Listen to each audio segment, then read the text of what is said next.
வாப்பாப்பூர்னு பேர் கொண்ட ஒரு கிராமம் இருந்தது. அது உத்தராகண்ட்ல இருந்தது. அதே கிராமத்துல பிரேம்நாத் விவசாயம் பார்த்துக்கிட்டு இருந்தாரு. அப்புறம் அவரோட பையன் பிரவீன் மேகி வியாபாரம் பண்ணிக்கிட்டு இருந்தான். சொல்ல போனா பிரவீன் ஒரு இன்ஜினியர்.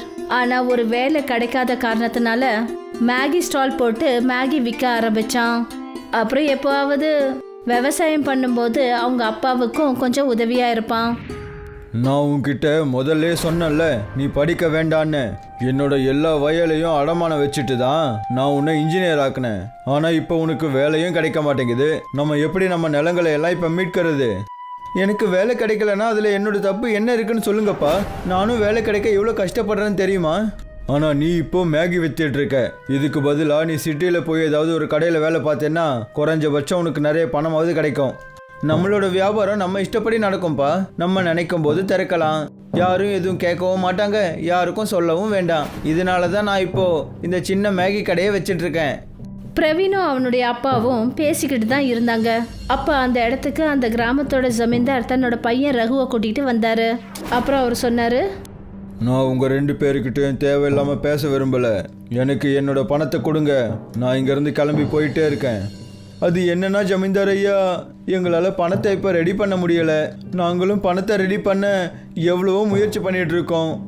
எனக்கு முன்னாடியே தெரியும் எப்பவும் போல் நான் இன்றைக்கும் வெறும் கையோடு தான் போவேன்னு. ஆனால் இன்றைக்கி அப்படியெல்லாம் நடக்காது. ரகு, இவங்க வீட்டில் இருக்கிற எல்லா பொருட்களையும் வெளியெடுத்து வை. ஒரு செருப்பை கூட விட்டுறாத, எல்லாத்தையும் எடு. நீங்கள் சொல்கிற மாதிரியே செய்கிறேன்ப்பா. அவங்களோட சட்டையை கூட இப்போ நான் எடுக்கிறேன் பாருங்க. ரகு வீட்டுக்குள்ள நுழைஞ்சு அவங்க வீட்டையே ஒரு வழி பண்ணிட்டான். அப்புறம் வீட்டில் இருந்த சாமான் எல்லாத்தையும் வெளியில தூக்கி வீசினான். அப்பா, நீங்கள் சொன்னீங்கன்னா நான் இவனோட அந்த மேகி கடையையும் எடுத்துடுறேன். இன்ஜினியர் படிச்சுட்டு நீ மேகி விற்றுக்கிட்டு இருக்க, அசிங்கமாக இருக்கு. எடு, அந்த மேகி கடையும் எடுத்துடு. இல்லை இல்லை, அப்படி பண்ணாதீங்க. அப்புறம் எங்களுக்கு ரொம்பவே கஷ்டமாயிடும். நானும் எங்கள் அப்பாவும் பசியிலேயே செத்துடுவோம். அப்படி பண்ணாதீங்க. பிரவீன் எவ்வளவோ கெஞ்சி கேட்டதுக்கு அப்புறம் கூட அவன் சொல்றதை யாருமே கேட்கல.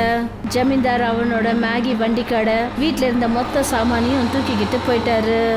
கிராமம் மொத்தமும் அவங்களோட மான மரியாதைலாம் போயிடுச்சு. அட கடவுளே, நாங்கள் அப்படி என்னதான் பண்ணிட்டோம்? எதுக்காக நீங்கள் எங்களை மாதிரி ஏழைங்களை கஷ்டப்படுத்துறீங்க? படிக்கிறதுக்கு எங்ககிட்ட பணம் இல்லை, நிலத்தை அடமானம் வச்சோம். ஒரு நல்ல வேலை கிடைச்சா எல்லாத்தையும் திருப்பிடலான்னு நினச்சிட்டு இருந்தோம். ஆனால் நீங்கள் எங்களுக்கு அதுவும் நடக்க விடலை. கொஞ்சம் அமைதியா இருப்பா, கொஞ்சம் அமைதியா இரு. சில நேரங்களில் கடவுள் இருக்காரா இல்லையான்னு சந்தேகமா இருக்குப்பா. எதுக்காக நமக்கு இப்படியெல்லாம் நடக்குது? பிரவீன் கோவத்துல ஒரு கல்லை எடுத்தான். அப்புறம் வானத்தை நோக்கி அந்த கல்லை தூக்கி வீசினான். அப்புறம் அந்த கல் அவங்க கிராமத்துக்கு பக்கத்துல இருக்கிற ஒரு காட்டுல போய் விழுந்தது. அப்புறம் ஒரு மரத்துல இருந்த பானை மேல போய் அந்த கல் விழுந்தது. அதனால அந்த பானை உடஞ்சி போச்சு. அப்புறம் அதுக்குள்ள இருந்து ஒரு ஆத்மா வெளியே வந்தது. ரொம்ப வருஷங்களுக்கு அப்புறம் நான் விடுதலை ஆயிட்டேன். குறைஞ்சது 300 வருஷம் இருக்கும். ஆனால் இந்த காட்டுக்குள்ளே யாரும் வரவே இல்லை. அப்போ இந்த பானையை யார் உடைச்சது? நான் உடனே இந்த இடத்தை விட்டு வெளியே போகணும். இல்லைனா அந்த முனிவர் என்னை மறுபடியும் கைது பண்ணிடுவார். இன்னொரு பக்கம் பிரவீன் அதே காட்டில் மரங்களை வெட்டுறதுக்காக போய்கிட்டு இருந்தான். அப்போ அந்த ஆத்மா பிரவீனை மரம் வெட்டிட்டு இருக்கும்போது பார்த்துடுச்சு. அப்போதான் அந்த ஆத்மா நேராக பிரவீனை நோக்கி போச்சு. அப்புறம் சொல்லுச்சு, ஒருவேளை இந்த ஆளு தான் நமக்கு விடுதலை கொடுத்துருப்பான்னு நினைக்கிறேன். ஏன்னா அந்த முனிவர் சொல்லியிருந்தாருல்ல, யார் எனக்கு விடுதலை கொடுக்குறாங்களோ என்னால் அவரை மட்டும்தான் பார்க்க முடியும்னு, அதே போல் அவரால் என்னை பார்க்க முடியும்னு சொன்னார். அந்த ஆத்மா பிரவீன் கிட்ட போச்சு. அப்புறம் அது என்ன சொல்லுச்சுன்னா, அண்ணே வணக்கம். அந்த ஆத்மாவோட குரலை கேட்டதும் பிரவீன் ரொம்பவே பயந்து போயிட்டான். அப்புறம் தடுமாறி கீழே விழுந்துட்டான். யார் நீங்க? அப்புறம் காத்துல எப்படி பறக்குறீங்க? என்கிட்ட இருந்து என்ன வேணும்? அட, நீங்க பயப்பட வேண்டாம். நீங்க என்ன விடுதலை ஆக்கிட்டீங்க. நான் உங்களை எந்த தொந்தரவும் பண்ண மாட்டேன். நான் உங்களை எப்போ விடுதலை ஆக்குனேன்? நீங்க ஏன் இப்படி பேசுறீங்க? இந்த காட்டுக்குள்ள நான் கடந்த 3 வருஷங்களா கைதாயிருந்தேன். நான் ஒரு பானைக்குள்ள அடைஞ்சிருந்தேன். நீங்க அந்த பானையை எப்படியோ உடைச்சிட்டீங்க. அதனால தான் நான் இன்னைக்கு விடுதலை ஆயிட்டேன். நான் இப்போ கோவத்தில் இருந்தேன். சரி போங்க, என்னை என் வேலையை செய்ய விடுங்க. நீ என்கிட்ட எது வேணாலும் இப்போ கேட்கலாம். என்னால் உன்னோட 2 ஆசையை நிறைவேற்ற முடியும். நிஜமாவா? அப்படின்னா சரி. பிரவீன் அந்த ஆத்மா கிட்ட அவனோட கதை மொத்தத்தையும் சொன்னான்.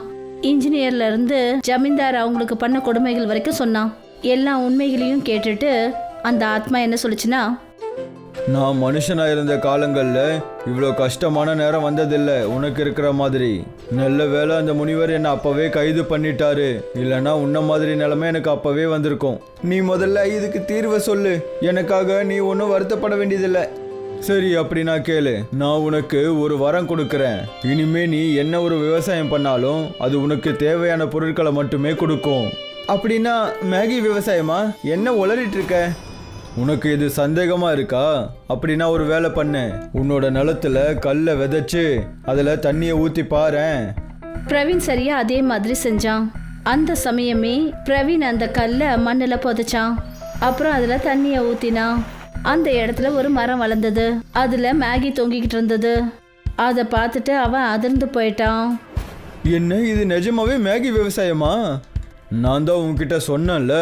இன்னொரு வரம் என்னன்னா, யாரெல்லாம் உனக்கு இழப்பை ஏற்படுத்தினாங்களோ அவங்க எல்லாருமே திருந்தி உன்கிட்ட மன்னிப்பு கேட்பாங்க, மொத்த ஜனங்களுக்கும் முன்னாடி. ஆனா நீ அவங்களுக்கு மேகியை சாப்பிட கொடுக்கணும். அதுக்கப்புறமா தான் இது எல்லாமே நடக்கும். நான் உனக்கு கொடுக்க வேண்டிய 2 வரங்களும் கொடுத்துட்டேன்.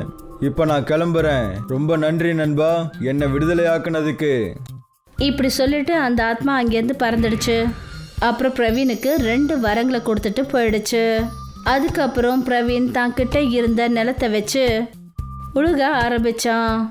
அதில் அவன் தண்ணியை ஊற்றின உடனே எல்லா இடத்துலையும் மேகி மரம் வளர ஆரம்பிச்சது. உன்னால இதெல்லாம் எப்படிப்பா செய்ய முடியுது? இவ்வளோ நிறைய மேகி செடிகள் எங்கேருந்து கிடைச்சது? அதுவும் அதில் மேகி எப்படி வளர்ந்துட்டு இருக்குப்பா? நம்மளோட நல்ல நேரம் நடக்க ஆரம்பிச்சிடுச்சுப்பா. நீங்களே பாருங்க அந்த ஜமீன்தாரோட திமிரை நான் எப்படி அடக்க போறேன்னு. பிரவீன் அந்த ஜமீன்தாருக்கு தன்னோட வீட்டுக்கு வந்து மேகி சாப்பிட சொல்லி அழைப்பு விடுத்தான். அப்புறம் ஒரு லெட்டரை எழுதி அவங்க வீட்டுக்கு அவன் அனுப்பி வச்சான். உங்களுக்கு மட்டும் தைரியம் இருந்தா நீங்க உங்க பையனை கூட்டிக்கிட்டு எங்க வீட்டுக்கு வந்து பணத்தை வாங்கிக்கிட்டு போங்க. அந்த 2 பைசா தேராத பையனுக்கு எவ்வளோ திமிரு இருந்தா அவன் இந்த மாதிரி என்ன கடிதம் போட்டு கூப்பிடுவான். இன்னைக்கு அவனை பார்த்துக்கிறேன். ஜமீன்தார் கோவத்தில் அந்த இடத்த விட்டு போனாரு.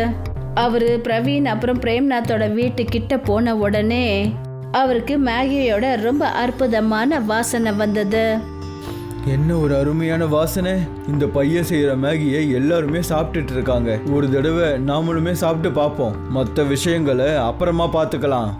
அந்த ஜமீன்தார் பிரவீன் செஞ்ச அந்த மேகியை சாப்பிட்ட உடனே அந்த ஆத்மா அவனுக்கு கொடுத்த வரம் உண்மையாயிடுச்சு. ஜமீன்தாரோட தலை சுத்த ஆரம்பிச்சது. அப்புறம் அவர் சொன்னாரு, என்ன மன்னிச்சிடு பிரவீன், பணத்தோட ஆசை என்னோட கண்களை மறைச்சிடுச்சு. ஆனா இப்ப நான் மொத்த கிராமத்துக்கு முன்னாடி உன்கிட்ட மன்னிப்பு கேட்க நினைக்கிறேன். அதுக்கு பதிலா நீ மொத்த கிராமத்துக்கும் மேகி விருந்து வச்சிடு. சரி, இதுல எனக்கு சம்மதம் தான், நான் அப்படியே செய்யறேன். அப்புறம் அதே மாதிரி நடந்தது. ஜமீன்தார் எல்லார் முன்னாடியும் பிரேம்நாத் அப்புறம் பிரவீன் கிட்ட மன்னிப்பு கேட்டாரு. அப்புறம் அவங்களுடைய நிலத்தை அவங்க கிட்டயே திருப்பி கொடுத்தாரு. கிராமத்து ஜனங்க மேகி விவசாயத்தை ஆரம்பிச்சாங்க. இப்போ அந்த கிராமத்துக்கு மேகி விவசாயம் பண்ற கிராமம்னு பேர் வந்தது. ஜனங்க அங்க ரொம்ப சந்தோஷத்தோட வாழ்ந்தாங்க. முக்கத்துக்கு பனைமர தோப்பு இருந்தது. அவரு பனைமரத்துல ஏறி பனங்காய்களை பறிச்சு போடுவாரு. அப்புறம் இந்த பனங்காய்களை கொண்டு போய் வியாபாரி கிட்ட விற்பாரு. பணத்தை வாங்கிட்டு வருவாரு. இங்க பாருங்க தம்பி, பனநுங்கு நிறைய கொடுக்கறதுக்கு பாருங்க. மார்க்கெட்ல பனநுங்குக்கு டிமாண்ட் அதிகமாயிடுச்சு. சரிங்க சார், நாளையில இருந்து நிறைய பனநுங்கு கொடுக்கறதுக்கு முயற்சி பண்றேன். சரிப்பா. முகுந்துக்கும் மயூரிக்கும் ஒரே ஒரு பொண்ணு பேரு மீனா. மீனா, நீ எங்க இருக்க? இவ்வளவு நேரம் இங்கதான் இருந்தா. அநேகமா அவ ஃப்ரெண்ட்ஸுங்க கூட விளையாடுறதுக்கு போயிருப்பா. ஆனா அவளை எதுக்காக தேடுறீங்க? அவ பனநுங்கு சாப்பிடணும்னு சொன்னா, அதனால அவளுக்காக பனநுங்கு கொஞ்சம் வெட்டி எடுத்துட்டு வந்திருக்கிறேன் பாரு. அப்பதான் மீனா, அடேங்கப்பா, பனநுங்கு, இது எல்லாத்தையும் நான் மட்டும் தான் சாப்பிடுவேன். உனக்காக தான் வாங்கிட்டு வந்திருக்கேன், பொறுமையா சாப்பிடு. மழை காலமோ இல்ல வெயில் காலமோ முகுந்த் எந்த ஒரு சமயத்திலையும் பனை மரத்துல ஏறுவாரு. ஒரு நாள் என்ன ஆச்சுன்னா, 2 நாளா இந்த மழை நிக்கிற மாதிரியே தெரியல. கடவுளே, இந்த மழை கொஞ்சம் சீக்கிரமா நிக்கணும். நீங்க மரத்துல ஏறும்போது ஜாக்கிரதையா ஏறுங்க. மரம்லாம் ஈரமாவே இருக்கும். ஜாக்கிரதையா தான் ஏறுறேன். நான் மரம் ஏறத்துக்கு கத்துக்குட்டியா என்ன? நீங்க உறுதியானவர் தெரியும். இருந்தாலும் நீங்க ஜாக்கிரதையா இருங்க. சரிங்க மனைவி மேடம், நீங்க கவலைப்படாதீங்க. நான் இதோ போயிட்டு இதோ வந்துடுவேன். சரிங்க. முகுந்த் பனை மரத்து மேல ஏறிட்டாரு. அவர் ரொம்ப ஜாக்கிரதையா ஒவ்வொரு பனங்காயா வெட்டிக்கிட்டு இருந்தாரு. கொஞ்ச நேரம் ஆயிடுச்சு. அப்பதான் திடீர்னு மீனா அந்த இடத்துக்கு வந்தா. அப்பா! மீனாவோட குரலை கேட்டுட்டு முகுந்தோட கவனம் சிதறிடுச்சு. அப்புறம் அவரு மரத்துல இருந்து வழுக்கி நேரா கீழே விழுந்துட்டாரு. ஆ! அப்பா! மீனா உடனே அங்க இருந்த கிராமத்து ஜனங்களுக்கு குரல் கொடுத்தா. எல்லாரும் அங்கிருந்து ஓடி வந்தாங்க. மாமா! அப்பா கீழே விழுந்துட்டாரு. கிராமத்து ஜனங்கள்லாம் அங்க ஒண்ணு கூடி வந்தாங்க. முகுந்துக்கு ஆபரேஷனும் பண்ணாங்க.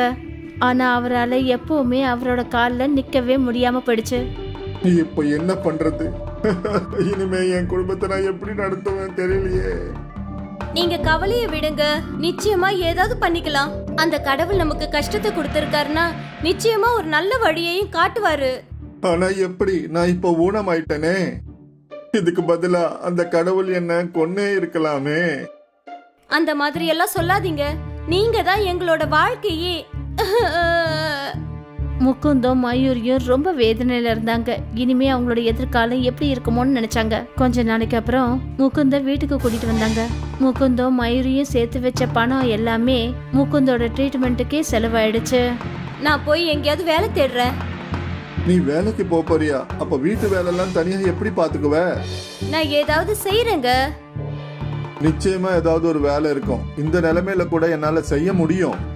இல்ல நீங்க ஓய்வெடுங்க.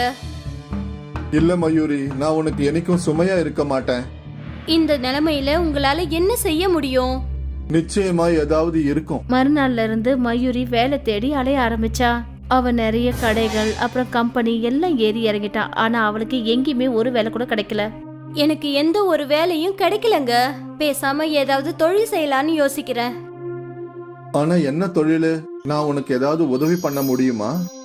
இன்னைக்கு நான் மார்க்கெட்ல பக்கோடா கடைங்களை பார்த்தேன். ரொம்ப கூட்டம் இருக்கு. நானும் நல்லா பக்கோடா செய்வேங்க. நான் ஏன் பக்கோடா வியாபாரம் பண்ணக்கூடாது? அத செய்யலாமே. ஆனா எல்லாருக்கும் அந்த கடை பக்கோடா தான் ரொம்ப பிடிக்கும். அதனால நீ ஏதாவது புதுவிதமான பக்கோடா செஞ்சாதான் நல்லா இருக்கும். எப்படி புதுசா? அதாவது சைனீஸ் பக்கோடா இருக்கு, அது குழந்தைங்களுக்கு ரொம்பவே பிடிக்கும். அந்த மாதிரி ஏதாவது புதுசா? அந்த மாதிரி ஏதாவதுனா? மீனா நீ சொல்லு, உனக்கு சாப்பிட்றதுக்கு என்னெல்லாம் பிடிக்கும்? எனக்கு மேகி ரொம்ப பிடிக்கும். மேகி பக்கோடா எப்படி இருக்கும்? மேகில பக்கோடா கூட செய்வாங்களா என்ன? ஆ, அதுவும் ரொம்ப மொறுமொறுன்னு. போ மீனா, ஓடி போய் ஒரு மேகி பாக்கெட் வாங்கிட்டு வா. மீனா மேகி வாங்கறதுக்காக போயிட்டா. கொஞ்ச நேரத்துக்கு அப்புறமா 2 மேகி பாக்கெட் வாங்கிட்டு வந்தா. மீனா மேகிய வேக வச்சா. அப்புறம் அதை அவ காய வச்சு அதுல கொஞ்சம் அவ மசாலாவை சேர்த்து கடாயில மேகி பக்கோடாவை பொரிக்க ஆரம்பிச்சா. மீனா அவங்க அம்மாவோட கையையே பார்த்துக்கிட்டே இருந்தா. மேகி பக்கோடா பொரிச்சு வெளியே வந்த அடுத்த நிமிஷமே மீனா உடனே ஒரு பக்கோடாவை எடுத்தா. அத அவ வாயில போட்டுக்கிட்டா. ஏ சூடா இருக்கு. ரொம்ப சுவையா இருக்குமா. வாவ். மீனா ஒரு பக்கோடாவை கொண்டு வந்து அவங்க அப்பா கிட்டயும் கொடுத்தா. இது உண்மையிலேயே ரொம்ப டேஸ்டியா இருக்கு. நான் தான் சொன்னேன்ல இது ரொம்ப சுவையா இருக்கும்னு. இந்த மேகி பக்கோடா மார்க்கெட்ல விக்கும்ல. நிச்சயமா இது நெருப்ப போல பரவும். இத கேட்டுட்டு மயூரி சந்தோஷப்பட்டா. கொஞ்ச நாளைக்கு அப்புறம் மயூரியும் முகுந்தும் சேர்ந்து மார்க்கெட்ல மேகி பக்கோடா ஸ்டால போட்டாங்க. இது என்ன ஆண்டி? மேகி பக்கோடா? மேகில பக்கோடாவா? ஆமா. எனக்கு ஒரு பிளேட் கொடுங்க. இந்தாடா கண்ணு. மயூரி அந்த பொண்ணுக்கு மேகி பக்கோடா கொடுத்தா. வாவ், எவ்வளவு டேஸ்டியா இருக்கு. இது வரைக்கும் இப்படி ஒரு பக்கோடாவை நான் சாப்பிட்டதே இல்ல. அந்த பொண்ணை பார்த்துட்டு இன்னும் நிறைய பேர் மயூரியோட மேகி பக்கோடாவை சாப்பிட்டாங்க. ஆண்டி, இது ரொம்ப சூப்பரா இருக்கு. முகுந்த் மயூரிக்கு மேகி பக்கோடா பொரிக்கிறதுல உதவி செஞ்சாரு. அவரு பாவம் ஊனமா இருந்தாரு. முதல் நாளே மயூரிக்கும் முகுந்துக்கும் நல்ல வருமானம் வர ஆரம்பிச்சிடுச்சு. அவங்க ரொம்ப சந்தோஷத்தோட வீட்டுக்கு திரும்பி வந்தாங்க. நான் நினைக்கவே இல்ல நமக்கு இப்படி ஒரு நல்ல வருமானம் வரும்னு. இந்த கஷ்டத்திலயும் நமக்கு கிடைச்ச ஒரே சந்தோஷம் இதுதான். அப்பா, நீங்க கவலையே படாதீங்க. நம்மளோட எல்லா கஷ்டமும் சீக்கிரமா போயிடும். நீங்களும் சரியாயிடுவீங்க.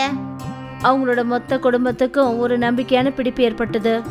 எல்லாரும் சேர்ந்து உழைச்சி ரொம்ப முயற்சி பண்ணாங்க. அவங்களோட மேகி பக்கோடா வியாபாரமும் நல்லபடியா போயிட்டு இருந்தது. கஸ்டமர்ஸ் எல்லாம் கூட்டமா வர ஆரம்பிச்சாங்க. அப்புறம் கூடவே அவங்களோட வருமானமும் அதிகமா வர ஆரம்பிச்சது. அவங்களோட மேகி பக்கோடா சீக்கிரத்துல ஃபேமஸ் ஆயிடுச்சு. அவங்களோட வருமானமும் பெருக ஆரம்பிச்சதுனால முகுந்துக்கு ஒரு நல்ல ட்ரீட்மெண்ட் ஆரம்பிச்சிடுச்சு. இந்த ட்ரீட்மெண்ட் மூலியமா முகுந்த் சார் நீங்க நடப்பீங்கன்ற நம்பிக்கை எனக்கு இருக்கு. கொஞ்சம் செட் ஆஃப் சர்ஜரி பண்ண வேண்டியது இருக்கும். ஏன்னா இந்த ட்ரீட்மெண்ட்டுக்கு உங்க பாடி நல்ல விதமா ரெஸ்பான்ஸ் பண்ணுது. இந்த விஷயமும் மொத்த குடும்பத்துக்கும் ஒரு நல்ல விஷயமா இருந்தது. 6 மாசத்துக்கு அப்புறமா இன்னைக்கு மயூரி மேகி பக்கோடாக்கு பெரிய கடை ஓபன் பண்ணான். அப்புறம் இந்த சந்தோஷத்தை விட பெரிய சந்தோஷம் முகுந்த் கொடுத்தாரு. அவரு இன்னைக்கு கொஞ்ச நேரத்துக்கு கொஞ்சம் தடுமாறி எழுந்து நின்னாரு. இதுல இருந்து என்ன தெரியுதுன்னா, இன்னும் கூடிய சீக்கிரத்துல தன்னோட காலில் எழுந்து நிப்பாருன்னு தோணுது. அப்புறம் இதெல்லாம் அவங்களுடைய மேகி பக்கோடாவோட அற்புதத்தால நடந்தது. இதுக்கு அப்புறமாவும் இந்த மேகி பக்கோடா தூள் கலப்புங்க. ஷவுகத் மியாவோட ஒரு பிரியாணி கடை இருந்தது. ஜனங்க ரொம்ப ஆர்வமா அவங்க கடை பிரியாணிய சாப்பிடுவாங்க. வாவ் ஷவுகார் அண்ணா, பிரியாணி சூப்பரா இருக்கு. நன்றி நன்றி. பிரியாணியோட டேஸ்டும் ரொம்ப நல்லா இருந்தது. அதனால அவங்களுக்கு வருமானமும் நல்லா வந்துட்டு இருந்தது. ஷவுகத் மியா மாசத்துக்கு 20,000 ரூபாய் பணம் தன்னோட அம்மா கையில கொடுத்துருவாரு. இங்க பாருப்பா, இப்போ உனக்கு நல்லபடியா வருமானமும் வந்துகிட்டு இருக்கு. அதனால உனக்கு சீக்கிரத்துல நிக்கா பண்ணலான்னு நினைக்கிறேன். அது மட்டும் இல்லாம நானும் எத்தனை நாளைக்கு தான் இந்த வீட்டையும் இந்த குடும்பத்தையும் நடத்திட்டு இருக்க முடியும் சொல்லு. உனக்கு நிக்கா முடிஞ்சாதான் நதீமுக்கும் நிக்கா பண்ண முடியும். ஐயோ அம்மி, எனக்கு இன்னும் கல்யாண வயசு ஆகல. முதல்ல நீங்க அண்ணனுக்கு நிக்கா பண்ணுங்க. சரி சரி அம்மா, உங்களுக்கு எந்த பொண்ணு பிடிச்சிருக்கோ அந்த பொண்ணு நான் கல்யாணம் பண்ணிக்கிறேன். அப்படி போட அருவால, இதத்தான் நான் எதிர்பார்த்தேன் ஷவுகத். ஷவுகத்தோட அம்மா அவனுக்காக ஒரு பொண்ணை தேர்ந்தெடுத்தாங்க. சனா நல்லா படிச்ச பொண்ணு. அப்புறம் அவளுக்கு நல்ல சமைக்கவும் வரும். சில மாசங்களுக்கு அப்புறம் ஷவுகத் அப்புறம் சனாவுக்கு நிக்கா நடந்தது. அப்புறம் சனா வீட்டு வேலைகள் எல்லாத்தையும் பார்த்துக்கிட்டா. கண்ணா, சமையல்ல உன்னோட கைப்பக்கம் இருக்கே, அது ரொம்ப சுவையா இருக்குமா? ஆமா அண்ணி, ஆனா பிரியாணியில எங்க அண்ணன் கைப்பக்கம் யாருக்குமே வராது. அது என்னமோ உண்மைதான். அவர் கையால செஞ்ச பிரியாணி சாப்பிட்டதுக்கு அப்புறம் தானே அது எப்படி இருக்குன்னு என்னால சொல்ல முடியும். அண்ணே, இன்னைக்கு எல்லாருக்கும் பிரியாணி கொண்டு வாங்கப்பா. சரிப்பா, கொண்டு வரேன். ஷவுகத்தோட பிரியாணி ரொம்ப ஃபேமஸா இருந்தது. அவர் எப்பெல்லாம் பிரியாணி செய்யறாரோ பிரியாணியோட வாசனை அக்கம் பக்கம் எல்லாம் சுத்திக்கும். ஜனங்க அதை கவர்ந்து வந்துருவாங்க. என்னப்பா, பிரியாணி ரெடி ஆயிடுச்சா? இல்லங்க அண்ணே, இன்னும் 10 நிமிஷம் ஆகும். சரி சரி, நான் இங்கேயே நிக்கிறேன். கஸ்டமர்ஸ் எல்லாம் ஷவுகத்தோட பிரியாணிக்காக காத்துக்கிட்டு இருப்பாங்க. இது வரைக்கும் எல்லாமே நல்லபடியா தான் போயிட்டு இருந்தது. இந்த அம்சத் மியா தேவையில்லாம உட்காந்துக்கிட்டே நம்ம உழைப்ப சாப்பிடுறாரு. நான் ஏதாவது பண்ணியே ஆகணும். நானும் விலைய குறைச்சிக்கிறேன். ஷவுகத்தும் பிரியாணியோட விலைய குறைச்சி 80 ரூபாவா ஆக்கிட்டாரு. தினமும் நாம இந்த கடையில தான் பிரியாணி சாப்பிடுறோம். வாங்க இன்னைக்கு அந்த புது கடையில போய் பிரியாணி சாப்பிடுவோம். சரி. நிறைய கஸ்டமர்ஸ் புது பிரியாணி டேஸ்ட்டை தேடி அம்சதோட கடைக்கு போக ஆரம்பிச்சாங்க. ஆனா அம்சதோட கையில ஒரு தனி மாயமே இருந்தது. ஒரு முறை அவருடைய பிரியாணி சாப்பிட்டா போதும், அவங்க அதே கடைக்கு தான் திரும்பி வருவாங்க. நேத்து நான் பிரியாணி சாப்பிட்டேன்ல, அதே கடைக்கு போய் பிரியாணி சாப்பிடுவோம். நிச்சயமா அந்த பிரியாணியை மறக்கவே முடியாது. மெல்ல மெல்ல ஷவுகத்தோட கஸ்டமர் குறைய ஆரம்பிச்சுக்கிட்டே இருந்தாங்க. இந்த மாதிரி கொஞ்ச நாளைக்கு தான் நடக்கும்னு நினைக்கிறேன். அம்சத்தோட கடை புது கடை, அதனாலதான் ஜனங்க புது டேஸ்ட்டை தேடி அங்க போறாங்க. கொஞ்ச நாளைக்கு அப்புறமா என்னோட கஸ்டமர் திரும்பி வருவாங்க. ஷவுகத் தனக்கு தானே இது மாதிரி சொல்லி சமாதானப்படுத்திக்கிட்டாரு. ஆனா அவரோட தொழில அவருக்கு நஷ்டம் ஏற்பட்டுக்கிட்டே இருந்தது. அப்புறம் அவர் வீட்டில் கூட எப்ப பார்த்தாலும் கவலையோடவே இருப்பாரு. என்னப்பா ஆச்சு ஷவுகத், நீ ஏன் இவ்வளோ கவலையா இருக்க? நான் என்னன்னு சொல்றதுமா, என் கடைக்கு பக்கத்திலேயே இன்னொரு பிரியாணி கடையை திறந்துட்டாங்க. மெல்ல மெல்ல என்னுடைய கஸ்டமர்ஸ் எல்லாம் அங்கே போறாங்க. இப்படியே போயிட்டு இருந்ததுன்னா ஒரு நாள் நான் கடையை மூட வேண்டிய சூழ்நிலை ஏற்பட்டாலும் ஏற்படலாம். அப்படியெல்லாம் எதுவும் நடக்காது கண்ணா, அந்த அல்லா இருக்காரு. அநேகமா இது கொஞ்ச நாளைக்கு தான் நடக்கும்னு நினைக்கிறேன். நானும் அப்படிதாம்மா நம்பிக்கிட்டு இருக்கேன். ஷவுகத் ரொம்ப கவலையா இருந்தாரு. அப்புறம் இந்த விஷயம் மொத்த குடும்பத்துக்கும் ரொம்ப கஷ்டமா இருந்தது. அன்னைக்கு ராத்திரி ஷவுகத் கிட்ட சனா எல்லா விவரங்களையும் கேட்டா. விலை கம்மியா இருக்கிறதுனால கஸ்டமர்ஸ் எல்லாம் இன்னொரு கடைக்கு போறாங்கன்னா நாமளும் ஏன் விலைய கம்மி பண்ணக்கூடாது? நாம எப்படி விலையை குறைக்க முடியும் சனா? ஒரு பிரியாணி தயார் பண்றதுக்கு 50 ரூபாய் ஆயிடுதே, அத நாம 80 ரூபாய்க்கு வித்துக்கிட்டு இருக்கோம். வெறும் 30 ரூபாய் தான் இதுல நம்மளுக்கு லாபம் கிடைக்குது. அப்புறம் இதையும் குறைச்சிட்டா வீட்டு செலவை நாம எப்படி சமாளிக்கிறது? அப்போ பிரியாணி செய்யறதுக்கு நாம வாங்குற பொருள் விலை கம்மியான பொருளை வாங்க கூடாதுங்களா? பிரியாணிக்கு நாம யூஸ் பண்ற அரிசி தான் காஸ்ட்லியானது.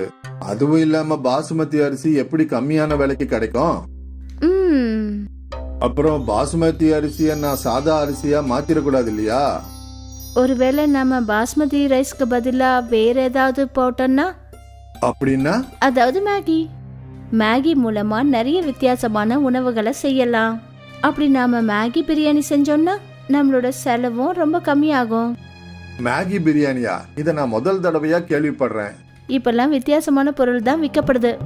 ஒரு முறை முயற்சி தான் பண்ணி பார்ப்போமே. சரி, இப்போதைக்கு ஒன்னும் பெருசா போறது இல்ல, அதையும் செஞ்சு பாப்போமே. மறுநாள் ஷவுகத் எப்பவும் போல பிரியாணிய செஞ்சாரு. ஆனா இந்த முறை அவரு பாஸ்மதி ரைஸ்க்கு பதிலா மேகியை போட்டாரு. மேகி பிரியாணி சீக்கிரமா ரெடி ஆயிடுச்சு. அப்புறம் அதுக்கான செலவடக்கமும் கம்மியா இருந்தது. அதனால ஷவுகத்தும் விலைய 50 ரூபான்னு குறைச்சிட்டாரு. வெளியே அவரு பெரிய போர்டை போட்டுட்டாரு, மேகி பிரியாணி 50 ரூபான்னு. ஆமா, இந்த மேகி பிரியாணின்றாங்களே, என்னது இது? மேகினாலும் என்னன்னு தெரியும், பிரியாணினாலும் என்னன்னு தெரியும். ஆனா மேகி பிரியாணி இந்நாள் வரைக்கும் சாப்பிட்டது கிடையாது. சரி வா, இன்னைக்கு அதையும் சாப்பிட்டு பாப்போம். மேகி பிரியாணின்னு பேரை படிச்சதுமே நிறைய கஸ்டமர்ஸ் அவரோட பிரியாணி சாப்பிட்றதுக்கு வந்தாங்க. வாவ் வாவ், ரொம்ப சூப்பரா இருக்கு. இது போல மேகி பிரியாணி நான் இது வரைக்கும் சாப்பிட்டதே இல்ல. அது ஏன்னா இது வெறும் மேகி கிடையாது, மேகி பிரியாணி. வா வண்ண, இது மாதிரி சுவையை எங்கேயும் டேஸ்ட் பண்ணதே இல்ல. நன்றி நன்றி. ஜனங்க ஷவுகத்தோட பிரியாணிய ரொம்ப பிடிச்சு சாப்பிட ஆரம்பிச்சாங்க. அன்னைக்கு ஷவுகத்தோட கடையில கஸ்டமர் கூட்டம் அதிகமா இருந்தது. அண்ணா, மேகி பிரியாணின்றது அரிசியில செய்யற பிரியாணியை விட சூப்பரா இருக்கு. இன்னையில இருந்து நாம தினமும் மேகி பிரியாணியே சாப்பிடுவோம். ஷவுகத் ரொம்ப சந்தோஷத்தோட வீட்டுக்கு போனாரு. அப்புறம் அவரு இந்த சந்தோஷமான விஷயத்த தன்னோட மனைவி கிட்ட சொன்னாரு. அப்புறம் அவ்வளவு சந்தோஷப்பட்டா. அந்த மாசம் ஷவுகத்துக்கு நல்ல ஒரு வருமானம் வந்தது. மாச கடைசியில ஷவுகத் தன்னோட அம்மா கிட்ட 40,000 ரூபாய் கொடுத்தாரு. இவ்ளோவா? ஆமாங்கம்மா, சனாவோட Maggi biryani idea work out ஆயிடுச்சு. டபுள் வருமானம் வர ஆரம்பிச்சிடுச்சு. மறுபடியும் ஒரு முறை ஷவுகத்துக்கு சந்தோஷம் திரும்ப வந்துருச்சு. அவரோட கஷ்டங்கள்லாம் நிவர்த்தி ஆயிடுச்சு. ஏன்னா அவரோட வியாபாரம் அதிகமாக ஆரம்பிச்சது. மேகி பிரியாணி ரொம்ப ஃபேமஸ் ஆயிடுச்சு.